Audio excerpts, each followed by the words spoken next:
Good morning, good afternoon, and good evening, family and friends. We are back again.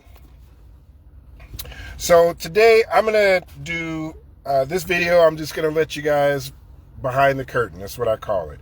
And I'm going to let you know how some of the election process takes place.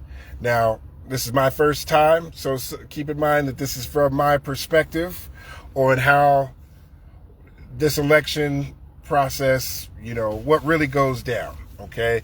These are some of the things that, unless you're in the mix, you're not really going to know or pay attention to it, right?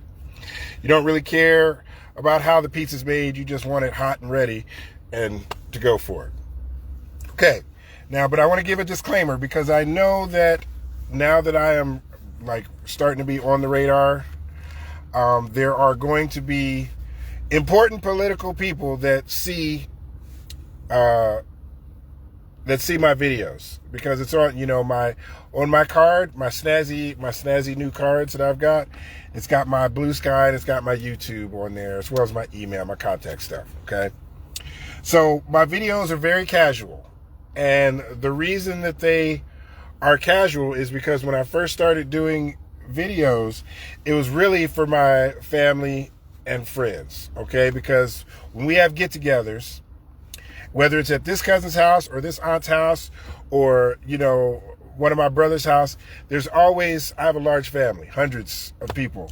And we always talk politics because I always bring it up, okay? And I say, hey, you got to get out to vote. You got to do this. You got to do that because if you don't, this is what's going to happen. This is what the future looks like. So because everybody can't always be in all the family functions, I started doing these videos so that the people that weren't at every family function, they could understand what the topic of conversation was. So on family threads and things like that, they're not lost trying to catch up. All you have to do is watch Greg's video. Okay.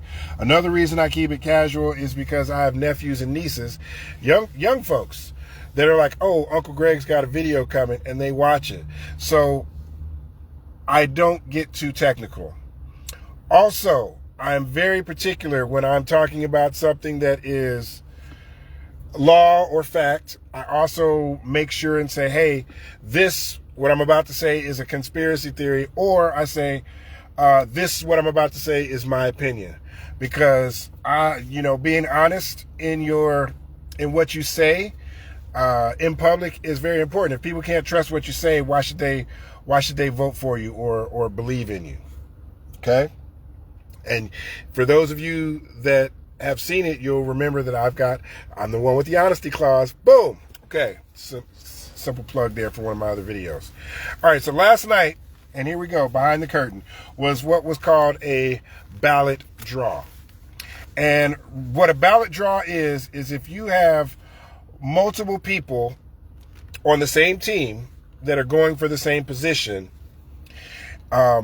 there's a vote that's called a primary, okay? And where you appear on that ballot, whether you're the first name, second name, third name, fourth name, etc., okay? Last night there was a position where it had 8 people. So, the person that drew their ballot and they're 8th, chances are they're out of there unless they have name brand recognition, they can forget it, okay? Now, when the primary vote happens, we're going to use that example, those 8 people, okay? Only one of those people are going to be on the ballot for the general election going against a Republican, okay? One person for that position per team, okay? I like to think of it like Highlander. If you remember that movie, there can be only one.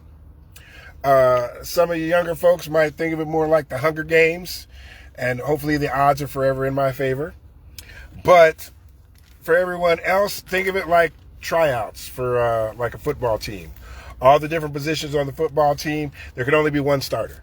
Okay, whether it's the quarterback, whether it's the center, the running back, tight end, etc. There's usually only one starter, and that person, you go through tryouts, and either you get voted on by the team, like the team says this is the guy that we can follow, or the coach and the assistant coaches decide this is who's going to be the starter for our team. That's basically how the ballot draw works, okay?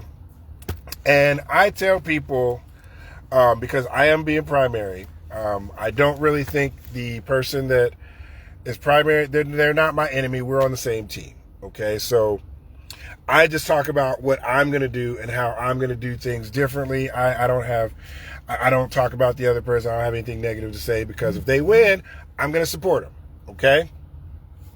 Now, I like to say that I am a ordinary dude that has extraordinary ideas. Extraordinary.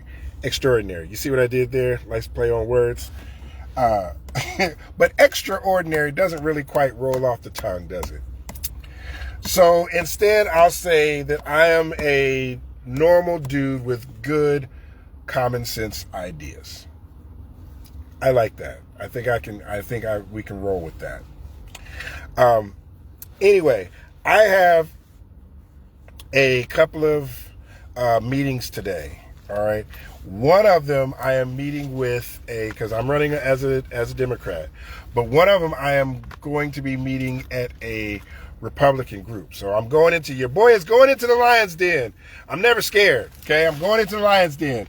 And my goal in doing that is, even if I can peel 1% of Republican voters to Democrat, then I've done something right. And at the very least, I'm hoping that one of these Republicans are talking to a friend or family member that's either neutral or Democrat, and they're like, you know what? There's this crazy dude named Gregory Lewis who came to our meeting, and he went toe-to-toe with such and such and was talking about this. Just that name brand recognition might get that person who is neutral or just happens to be friends with this Republican to say, oh, well, now I know a name to look for on the general election ballot. See that? See how my mind works? Thinking outside the box, baby. But you got to know where the lines are. Anyway, I want to thank you guys for watching my video, and make sure you have a good afternoon.